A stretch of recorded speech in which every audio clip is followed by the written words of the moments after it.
ఓం శ్రీ గణేశాయ నమః. ఓం శ్రీ సరస్వత్యై నమః. ఓం శ్రీ సాయినాథాయ నమః.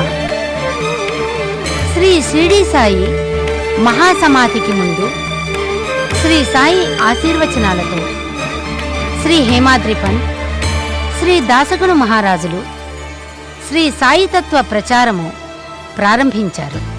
ఆ తర్వాత ఎందరో సాయి భక్తులు శ్రీ సాయితత్వ ప్రచారము కొనసాగించుతూ వచ్చారు. కొందరు రచనల ద్వారా, కొందరు కీర్తనల ద్వారా, మరికొందరు ఉపన్యాసాల ద్వారా శ్రీ సాయితత్వ ప్రచారము కొనసాగించుతున్నారు. ప్రస్తుత కాలంలో ఉపన్యాసాల ద్వారా శ్రీ సాయితత్వ ప్రచారము కొనసాగించుతున్న సాయి భక్తులలో శ్రీ సాయికి బానిస అయిన రావాడ గోపాలరావు గారు ఒకరు. వీరు 1946లో శ్రీ రావాడ వెంకట్రావు మరియు శ్రీమతి రావాడ వెంకటరమణమ్మ పుణ్య దంపతులకు జన్మించారు. వీరు తమ 54వ సంవత్సరంలో భారత ప్రభుత్వ సేవల నుండి స్వచ్ఛంద పదవీ విరమణ చేసి తన జీవితాన్ని శ్రీ సాయితత్వ ప్రచారానికి అంకితం చేశారు. శ్రీ సాయితత్వ ప్రచారంలో భాగంగా దేశ విదేశాలలో ఇంగ్లీషు, తెలుగు భాషలలో అనేక ఉపన్యాసాలు ఇచ్చారు. వారు 2000 సంవత్సరంలో అమెరికాలో చికాగో పట్టణంలోనూ, 2003వ సంవత్సరంలో ఒర్లాండో పట్టణంలో జరిగిన విశ్వసాయి భక్తుల సమ్మేళనంలో పాల్గొని ఇంగ్లీషు భాషలో ఉపన్యాసాలు ఇచ్చారు. వారు తమ ఉపన్యాసాలలో అనేక ఆధ్యాత్మిక గ్రంథాల నుండి ఉదాహరణలను, శ్రీ సాయి సచ్చరిత్రలో శ్రీ హేమాద్రి పంత్ గారు తెలియజేసిన వివరాలను క్రోడీకరించుతూ మరియు తన స్వంత ఆలోచనలను ప్రస్తావించుతూ ఉపన్యాసాలు కొనసాగించడం వారి ప్రత్యేకత. శ్రీ శివస్వరూపములో సాయి ఇప్పుడు వినండి.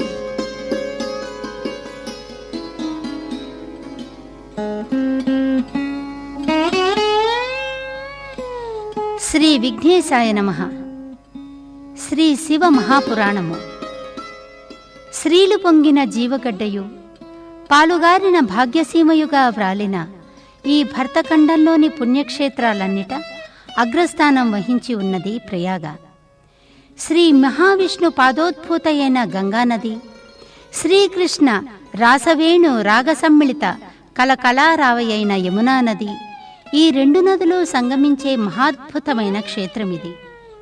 చాలా కాలం పూర్వం సౌనకాది మహర్షులందరూ కలిసి ఈ ప్రయాగ క్షేత్రంలోని గంగా యమునా సంగమం వద్ద మహాసత్ర యజ్ఞాన్ని ఆరంభించారు. అఖండంగానూ అద్వితీయంగానూ సాగుతున్న ఆ యజ్ఞ దర్శన కాంక్షులై ఎందరో యోగులు, ఋషులు, మునులు, తాపసులు తరలివచ్చారు.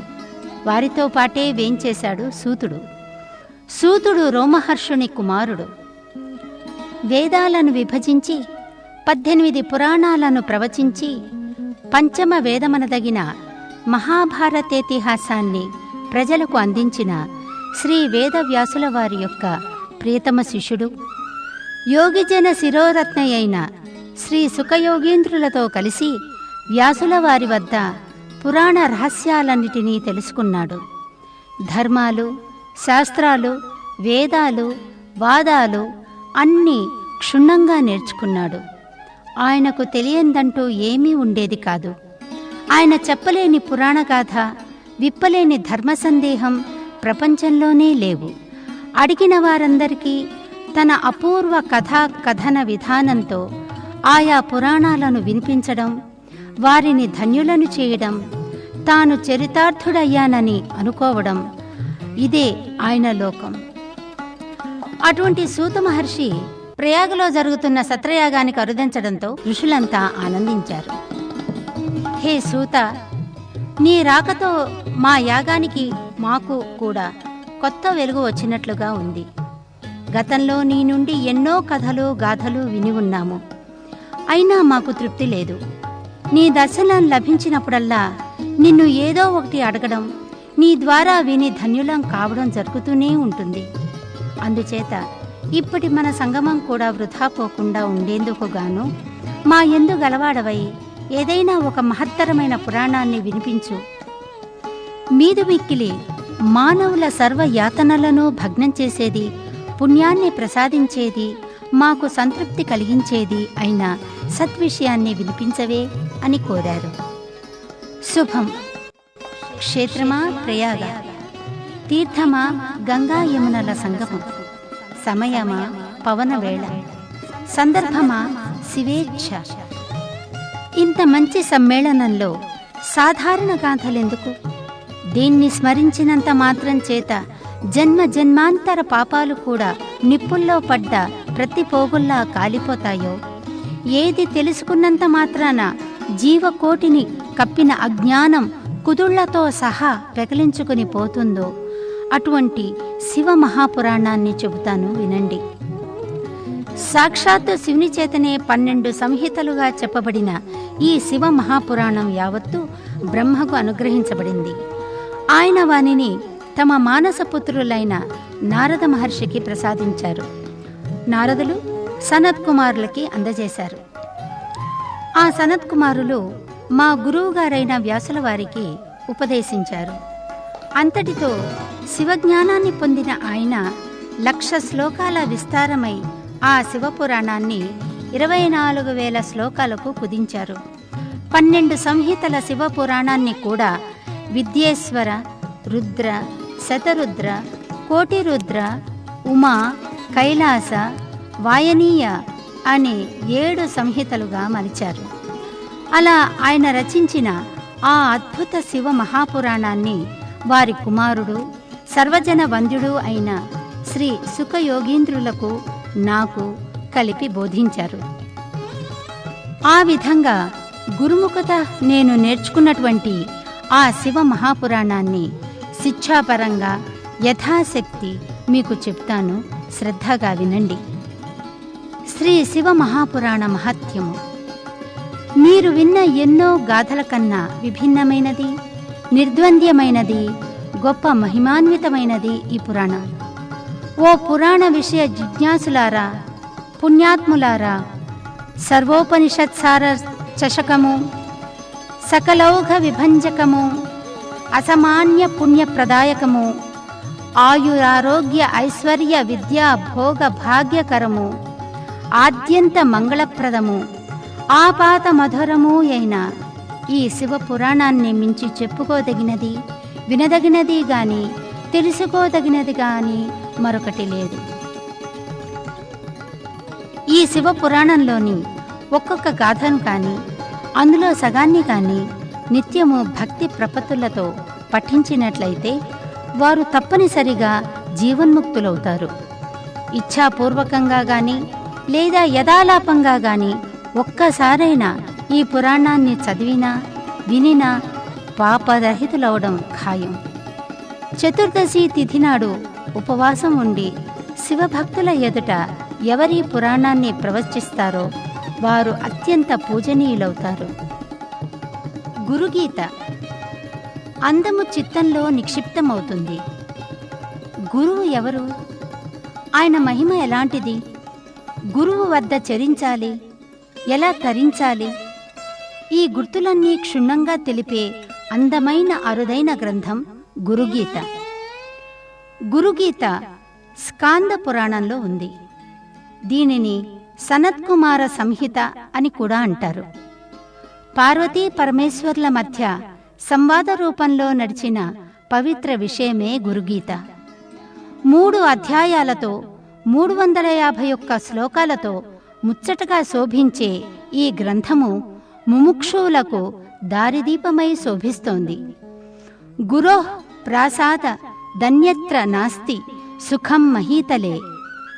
గురుదేవుని అనుగ్రహమునకు దూరంగా ఈ ప్రపంచంలో సుఖమనేది ఎక్కడా లభించదు.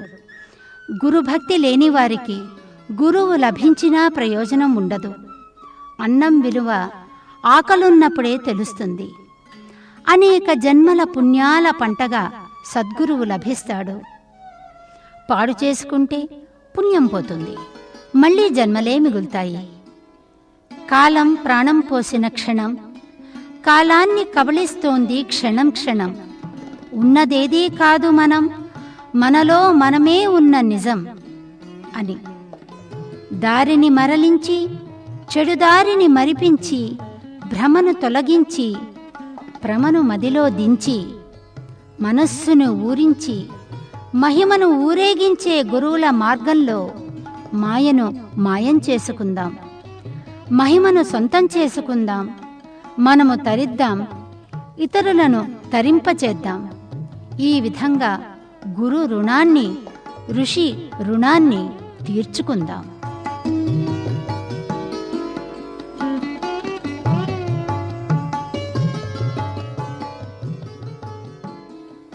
శ్రీ శివస్వరూపంలో సాయి. శ్రీ గణేశాయ నమః, శ్రీ సరస్వతే నమః, శ్రీ సమర్థ సద్గురు సాయినాథాయ నమః. శ్రీ సాయి సచ్చరిత్ర 15వ అధ్యాయంలో బాబా అన్న మాటలు, నేను మీ అందరి హృదయాలలోనూ ఉన్నాను. అదే 10వ అధ్యాయంలో నేను నా భక్తులకు బానిసను అన్నారు. నా యజమాని సాయినాథుల వారు మీకు బానిస అయినప్పుడు నేను కూడా మీ అందరికీ బానిసని. ముందుగా ఈ బానిస యొక్క నమస్కారాలు స్వీకరించమని వేడుకుంటున్నా. 1992లో శ్రీ సాయి నాకు నా ఇష్టదైవమైన పరమశివుని రూపంలో దర్శనమిచ్చి షిరిడీలో అదే రూపాన్ని పటం ద్వారా ధృవీకరించారు. నేను శివమహాపురాణాన్ని చదువుతున్నప్పుడు శ్రీ సాయి నాకు అడుగడుగున పరమశివునిగా దర్శనమిచ్చారు. నేను గురుగీత చదువుతున్నప్పుడు శ్రీ సాయి నా సద్గురువుగా అనుభూతిని ప్రసాదించారు. శ్రీ శివమహాపురాణం, శ్రీ గురుగీత, శ్రీ సాయి సచ్చరిత్రలోని సామీప్యాలన్నీ మీ ముందు ఉంచటమే ఈనాటి ఉపన్యాసం. శౌనకాదుల కోరికపై సూతమహాముని శ్రీ శివమహాపురాణాన్ని మునులకు తెలియచేశారు. శ్రీ సాయి అనుమతి అనుగ్రహాలతో హేమాద్రి పంత్ శ్రీ సాయి భక్తులకు శ్రీ సాయినాథుని జీవిత చరిత్రను అందజేశారు. శివమహాపురాణంలో శ్రీ విద్వేశ్వర సంహిత, రుద్ర సంహిత, శతరుద్ర సంహిత, కోటిరుద్ర సంహిత, ఉమా సంహిత, కైలాస సంహిత, వాయవీయ సంహిత ముఖ్యమైన అధ్యాయాలు. శ్రీ సాయినాథుని జీవిత చరిత్రలో 51 అధ్యాయాలు ముఖ్యమైనవే. గురుగీత స్కాంద పురాణంలో ఉంది. దీనిని సనత్కుమార సంహిత అని కూడా అంటారు. పార్వతీ పరమేశ్వరుల మధ్య సంవాద రూపంలో నడిచిన పవిత్ర విషయమే ఈ గురుగీత. ఈ గురుగీతలోని 351 శ్లోకాలు గురువు యొక్క లక్షణాలు, గురువు యొక్క గొప్పతనాన్ని తెలియచేస్తాయి. ఈ లక్షణాలు, ఈ గొప్పతనాన్ని శ్రీ షిరిడీ సాయిలో నేను చూడగలిగాను. ఇప్పుడు మనం శివమహాపురాణంలోని విద్వేశ్వర సంహితంలో పరమశివుడు స్వయంగా అన్న మాటలు, నాకు లింగానికి గాని లింగానికి మూర్తిత్వానికి ఏ విధమైన భేదం లేదు. నిత్యం లింగారాధన చెయ్యండి. ఎక్కడ లింగ ప్రతిష్ఠ జరుగుతుందో అక్కడ మాత్రం తప్పకుండా నేను ఉంటాను అని స్వయంగా పరమశివుడు చెప్పారు. శ్రీ సాయి సచ్చరిత్ర 41వ అధ్యాయంలో సాయి స్వయంగా అన్న మాటలు, నా పటానికి నాకు తేడా లేదు. బాబా మహాసమాధి అనంతరం బాబా విగ్రహాలు ప్రతిష్ఠించబడ్డాయి. సాయి విగ్రహానికి శ్రీ సాయికి తేడా లేదు అని గ్రహించాలి. శ్రీ సాయి మేగుని గదిలో అదృశ్య రూపంలో వెళ్లి అక్షింతలు చల్లి త్రిశూలం గీయు అని ఆదేశించారు. మరుసటి రోజున గురుస్థానంలో శివలింగ ప్రతిష్ఠాన కావించారు. ఆయన శివస్వరూపుడు. అందుచేతనే ప్రతి సాయి మందిరం గుమ్మల్లోనూ నంది విగ్రహం ప్రతిష్ఠించబడుతున్నాయి. శివమహాపురాణంలో రుద్ర సంహితంలో బ్రహ్మ నారదునితో అన్న మాటలు, నీయందు నాయందు మన అందరియందు ఉన్నవాడు ఆ శివుడే, మన అందరి విభూతులు కూడా ఆ శివుడే, ఆయన తప్ప మరేదీ లేదని తెలుసుకుని ఆయనను ఆరాధించువాడు తరించుతాడు. శ్రీ సాయి సచ్చరిత్ర 15వ అధ్యాయంలో బాబా స్వయంగా అన్న మాటలు, నా నివాస స్థలము మీ హృదయమునందు కలదు. నేను మీ శరీరంలోనే ఉన్నాను. ఎల్లప్పుడూ మీ హృదయంలోనూ సర్వజనుల హృదయములందు కల నన్ను పూజింపుడు. శివమహాపురాణంలో విద్వేశ్వర సంహితంలో బిల్వ మహిమ గురించి చెప్పబడింది. బిల్వవృక్షము శివస్వరూపము. బిల్వవృక్ష మూలాన్ని గంధ పుష్పాదులతో పూజించిన వంశాభివృద్ధి కలుగుతుంది. బిల్వవృక్షం చుట్టూ దీపాలు పెట్టిన వారికి శివజ్ఞానం సిద్ధిస్తుంది. ఒక శివభక్తునికి బిల్వవృక్షం కింద పరమాన్నము మరియు నెయ్యి సమర్పించిన మరి ఏ జన్మలోనూ కూడా దరిద్రుడు కాడు. శ్రీ సాయి సచ్చరిత్ర 28వ అధ్యాయంలో మేఘశ్యాముడు మకర సంక్రాంతి నాడు శ్రీ సాయిని శివస్వరూపంగా భావించి ఆయన శిరస్సుపై మారేడు దళాలు పెట్టి గోదావరి నుండి తెచ్చిన నీరుతో అభిషేకం చేసి శ్రీ సాయి అనుగ్రహాన్ని పొందినాడు. శివమహాపురాణంలో ఉమారుద్ర సంహితంలో అన్నదానము మహిత్యము చెప్పబడింది. అన్నం తినడం వలన మన ప్రాణం నిలబడుతోంది. కాబట్టి అన్నం పెట్టినవాడు ప్రాణం పోసిన వాడితో సమానం. ప్రాణాన్ని మించినది మరేదీ లేదు కదా. కనుక అటువంటి ప్రాణం నిలిపే అన్నదానం వలన అన్ని దానాలు చేసిన ఫలము లభిస్తుంది. ఎంత పాపాత్ముడైనా అన్నం లేక మరణించబోతున్న సమయంలో అతనికి అన్నం పెట్టి అతనికి ప్రాణాన్ని కాపాడగలిగితే దానికి మించిన పుణ్యకారం ఇంకొకటి లేదని తెలుసుకోండి. అందుచేత ఆకలితో ఉన్నవాడికి అన్నం పెట్టాలి. ఈ విషయాన్ని మనం శ్రీ సాయి సచ్చరిత్ర 38వ అధ్యాయంలో చూద్దాం. బాబా స్వయంగా 2 గుండిగలలో అన్నం వండి అన్నదానం చేసేవారు. బాబా స్వయంగా అన్న మాటలు: మిట్ట మధ్యాహ్నం వేళ మన ఇంటికి అతిథికి వచ్చినప్పుడు వాణ్ణి ఆహ్వానించి భోజనం పెట్టాలి. ఆహారం పరబ్రహ్మస్వరూపం.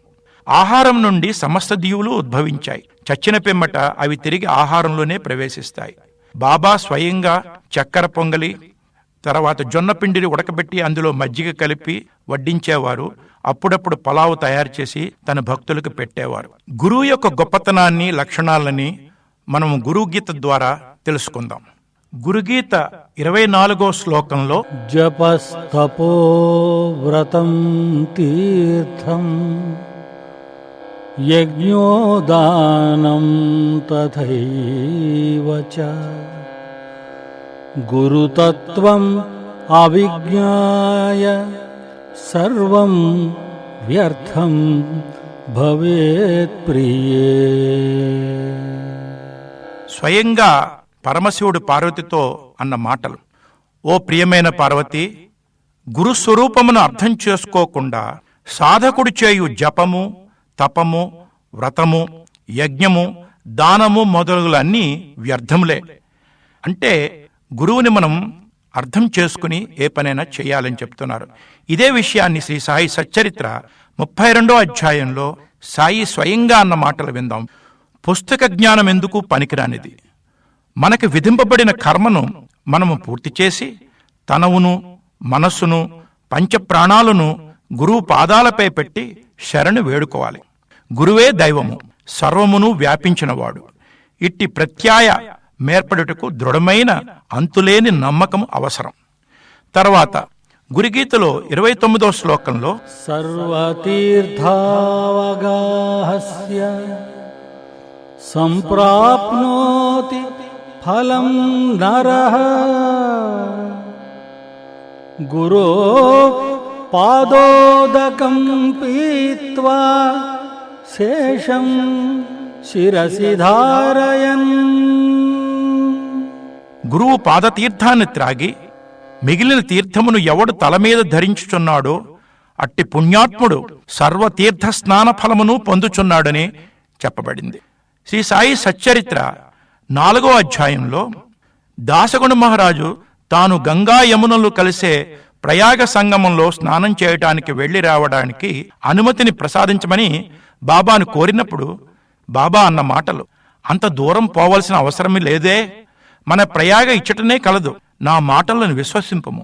దాసగుణు శ్రీ సాయి పాదములపై శిరస్సు ఉంచగానే సాయి యొక్క 2 పాదాల బొటను వేళ్ల నుండి గంగా యమున జలాలు కాలువలై పారెను. అప్పుడు దాసగుణు ఆ తీర్థాన్ని తలపై వేసుకుని తర్వాత ఆ తీర్థాన్ని త్రాగలేదే అని బాధపడ్డాడు. మళ్ళీ మనం గురుగీత 32వ శ్లోకం చూద్దాం.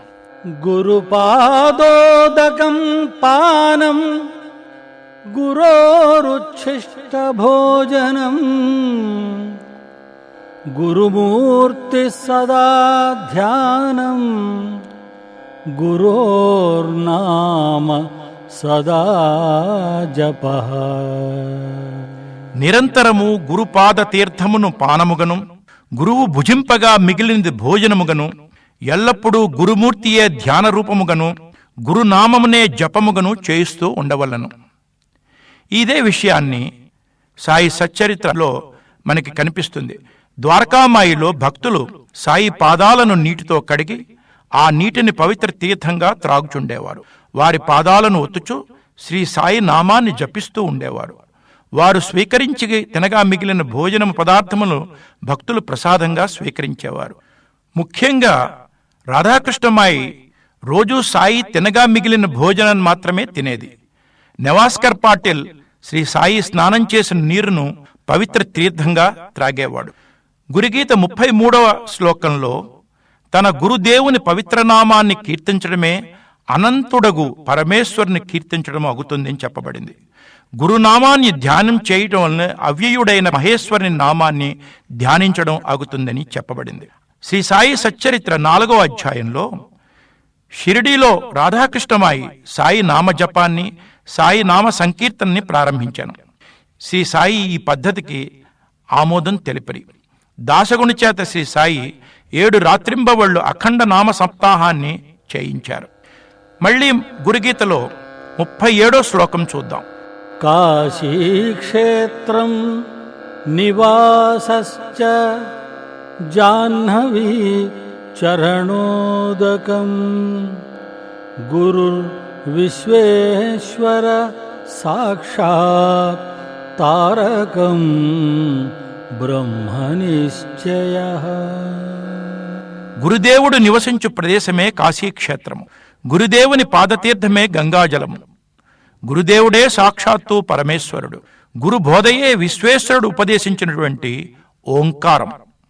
శ్రీ సాయి సచ్చరిత్ర 4వ అధ్యాయంలో హేమాద్రిపంతు వ్రాసిన మాటలు. గోదావరి, కృష్ణానదుల ప్రాంతములు చాలా పుణ్యతమములు. అనేక మంది యోగులు ఇక్కడ ఉద్భవించరి. షిరిడీ గోదావరి ప్రాంతంలో ఉంది. శ్రీ సాయినాథుడు షిరిడీలో వర్ధిల్లి దానిని పవిత్రమునర్చను. సాయి భక్తులకు షిరిడి, పండరీపురము, జగన్నాథ్, ద్వారకా, కాశీ, రామేశ్వర్, బద్రీ, కేదార్నాథ్, నాసికా, త్రయంబకేశ్వర్, ఉజ్జయిని, మహాబలేశ్వర్, గోకర్ణం వంటిది. షిరిడీ సాయిబాబా స్పర్శయే మాకు వేద పారాయణ తంత్రము. శ్రీ సాయి దర్శనము మాకు యోగ సాధనముగా నుండెను. త్రివేణి ప్రయాగల స్నానఫలము వారి పాదసేవ వలన మాకు కలుగుచుండెడిది. వారి పాదోదకము మా కోరికను నశింపచేస్తుండేది. వారి ఆజ్ఞ మాకు వేదవాక్కు. వారు మాకు పరబ్రహ్మ స్వరూపమే. వారు ఎల్లప్పుడూ సచ్చిదానంద స్వరూపులు. మేఘశ్యాముని దృష్టిలో సాక్షాత్తు సాయి పరమేశ్వరుడు. గురుగీత 38వ శ్లోకం చూద్దాం. గురు సేవా గయా ప్రోక్త దేహ స్యాదక్షయో వటః తత్పాదం విష్ణుపాదం స్యాత్ తత్ర దత్తమనస్తతం.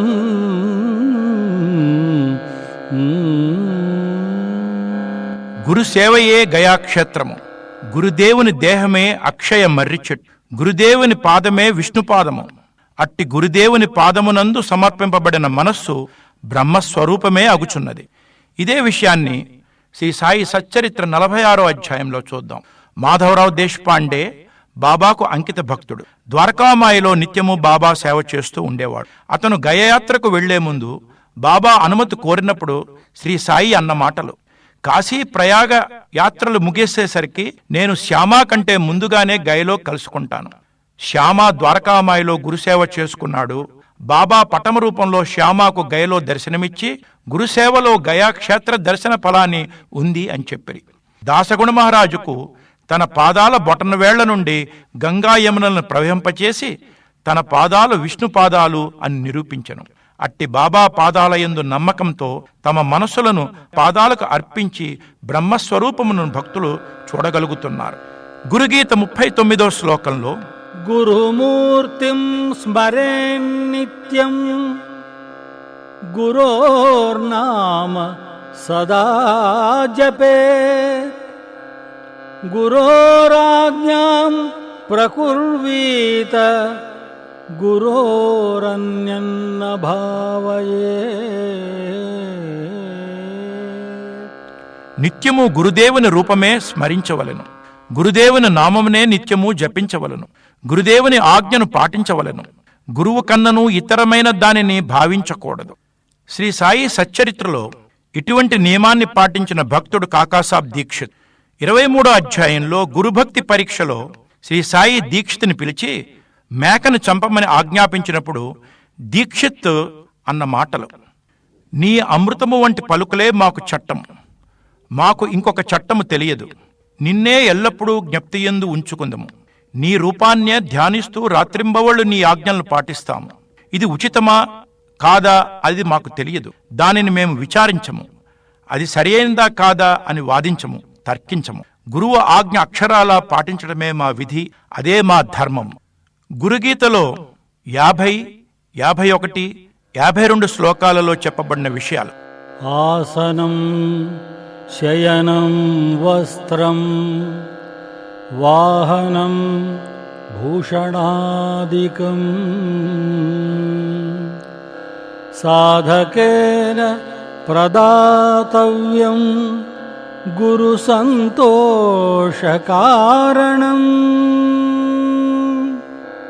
కర్మణా మనసా వాచా సర్వదారాధయేద్గురుం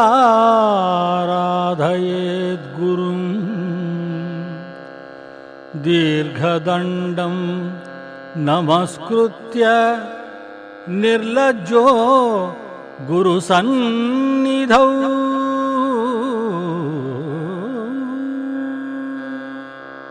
శరీరమింద్రియం ప్రాణం అర్థస్వజనబాంధవాన్ ఆత్మదారాదికం సర్వం సద్గురుభ్యో నివేదయేత్.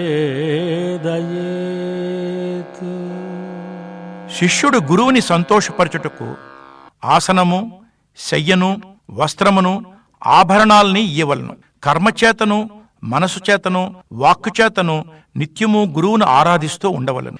దేహమును, ఇంద్రియాలను, ప్రాణాన్ని, ధనాన్ని, సేవకుల్ని, భార్యాపుత్రులను, తన వారిని అందరినీ గురుసేవలో వినియోగించవలను.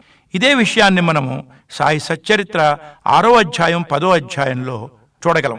సాయి భక్తులు ద్వారకామాయిని బాగుచేసి శ్రీ సాయి కూర్చుండుటకు ఆసనము, పరుండుటకు పనసచెక్క బల్ల, ధరించటానికి కఫనీలు, హారతి సమయంలో ఆయన చేత ఆభరణాలు ధరింపచేయటం చేసేవారు. మేఘశ్యాముడు వంటి భక్తుడు ఒంటికాలిపై నిలబడి శ్రీ సాయికి హారతి ఇచ్చి ఉండేవాడు. బాలాజీ పాటిల్ నెవాస్కర్ శ్రీ సాయి సేవలో తన శరీరాన్నే కాకుండా తన పొలము నుండి వచ్చిన పంటను శ్రీ సాయికి అర్పించేవాడు. తన భార్యాపుత్రుల చేత కూడా గురుసేవ చేయించేవాడు. శ్రీ సాయి అతని భక్తికి మెచ్చి అతని కుటుంబ సభ్యులందరికీ ప్రతి సంవత్సరం బట్టలు, ధనము ఇచ్చేవాడు. తర్వాత గురుగీతలో అజ్ఞాన తిమిరాంధస్య జ్ఞానాంజనశలాకయా చక్షురున్మీలితం యేన తస్మై శ్రీగురవే నమః. అవిద్య అనడి చీకటిచే దృష్టి లోపించిన వానిని జ్ఞానము అనడి కాటుక పుల్లచే ఏ గురువు నేత్రములు తెరిపించి దృష్టిని ప్రసాదిస్తాడో అట్టి గురువుకు వందనము చేయవలనని ఉంది. శ్రీ సాయి సచ్చరిత్ర 18, 19 అధ్యాయాల్లో సాయి సద్విచారాలని ప్రోత్సహించే ఆత్మసాక్షాత్కారానికి దారి చూపిస్తూ ఉండేవారని మనకి తెలుసు. ఒక బుధవారం రాత్రి హేమాద్రి పంతు రాత్రి పరుండుటికి ముందు ఇట్లా అనుకున్నాడు: రేపు గురువారం, శుభదినం, షిరిడి పవిత్రమైన స్థలం కావున రేపటి రోజునంతా రామనామస్మరణతో కాలం గడపాలి అని నిశ్చయించుకున్నాడు. శ్రీ సాయి దయామయుడు. గురువారము తెల్లవారుజామున ద్వారకామాయి నుండి ఒక చక్కని పాట వినిపించింది. అది గురు కృపాంజన పాయే మేరే భాయే, అంటే గురువు కృప అనే అంజనము లభించినది, దాని వలన తన కళ్ళు తెరవబడిను, దాని చేత తాను శ్రీరాముని లోన బయట నిద్రావస్థలోనూ, జాగ్రత్తావస్థలోనూ, స్వప్నావస్థలోనూ చూడగలుగుతున్నాను. శ్రీ సాయి ఈ విధంగానే హేమాద్రి పంతుల యొక్క మనోనేత్రాలు తెరిపించి ఆయనకి దృష్టిని ప్రసాదించారు. అట్టి సాయినాథునికి సాయి భక్తులందరూ వందనం చేద్దాం. తరువాత గురుగీత 80-81 శ్లోకాలు చూద్దాం. ఏక ఏవ పరో బంధు విషమే సముపస్థితే గురు సకల ధర్మాత్మా తస్మై శ్రీ గురవే నమః. గురు మధ్యే స్థితం విశ్వం విశ్వమధ్యే స్థితో గురుః గురుర్విశ్వం న చాన్యోస్తి తస్మై శ్రీ గురవే నమః. కష్ట పరిస్థితుల్లో మనల్ని రక్షించు ఏకైక బంధువు గురువే. గురువే అన్ని ధర్మాలకి స్వరూపుడు.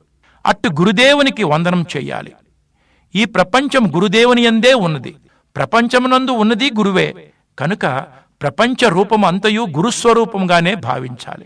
శ్రీ సాయి సచ్చరిత్ర 33వ అధ్యాయంలో జామ్నేర్ చమత్కారంలో నానాసాహెబ్ చందోర్కర్ కుమార్తె మైనతాయి పురిటి నొప్పులతో బాధపడుతున్న సమయంలో బాబా టాంగా నడిపే వానిగాని రూపం దాల్చి రామ్గిర్ బువా ద్వారా ద్వారకామాయిలోని ధునిలోని ఊదీని నానాసాహెబ్ చందోర్కర్ కి పంపి మైనతాయిని కాపాడిన విషయం మనందరికీ తెలిసిందే. మళ్ళీ 7వ అధ్యాయంలో చెప్పబడిన విషయాలు మీ ముందు ఉంచుతున్నా. 1910 దీపావళి రోజున ఉదయంన బాబా ద్వారకామాయి ధునిలో తన చెయ్యిని పెట్టి దూర ప్రాంతంలో కొలిమిలో పడిపోయిన కమ్మరివాని పాపను రక్షించిన విషయం మనందరికీ తెలిసిన విషయందే కదా. ఈ విధంగా ప్రపంచం అంతా గురుస్వరూపమే అని మనం భావించాలి. తర్వాత గురుగీత 113వ శ్లోకం చూద్దాం. శ్వేతాంబరం శ్వేత విలేప పుష్పం ముక్తా విభూషం ముదితం ద్వినేత్రం వామాంక పీఠస్థిత దివ్యశక్తిం మందస్మితం పూర్ణకృపానిధానం.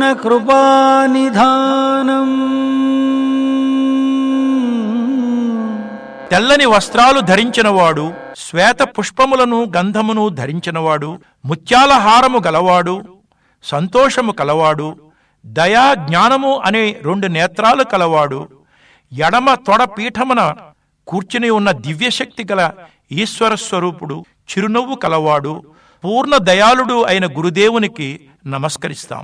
ఇదే విషయాన్ని మనం సాయి సచ్చరిత్ర 22వ అధ్యాయంలో చూద్దాం. బాబా ఆ బండరాయిపై కూర్చున్న విధానం చూడండి. అది ఎంత సుందరముగా ఉన్నది.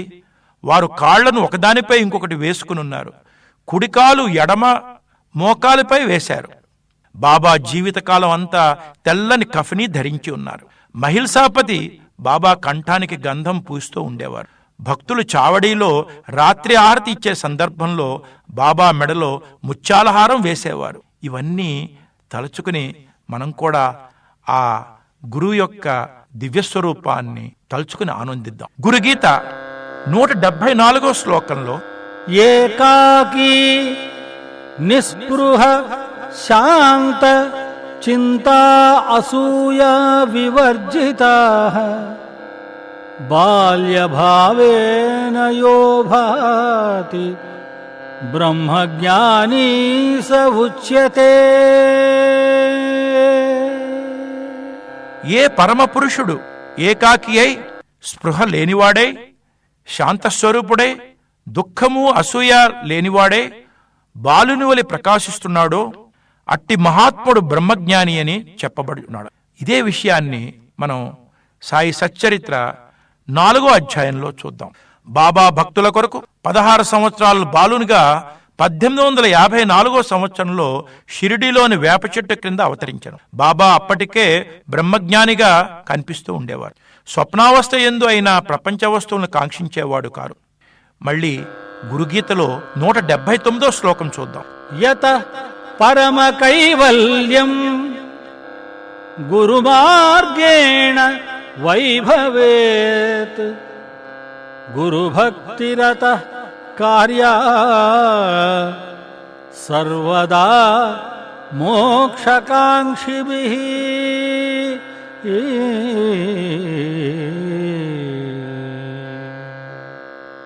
గురుమార్గాన్ని అనుసరించి ఉన్న వారికి మోక్షం లభిస్తుంది అని చెప్పబడింది.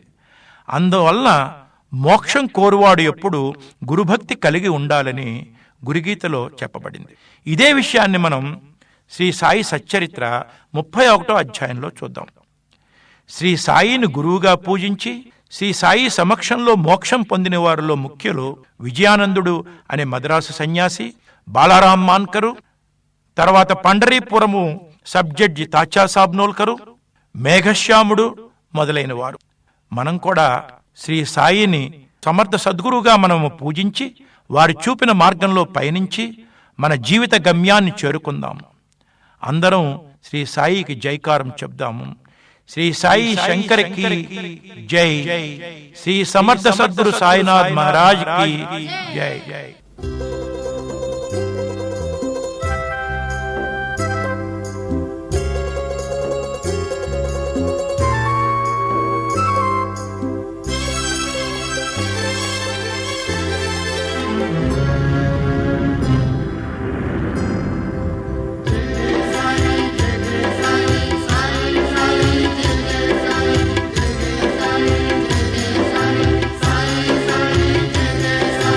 తొలి కిరణం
जगन्मीहि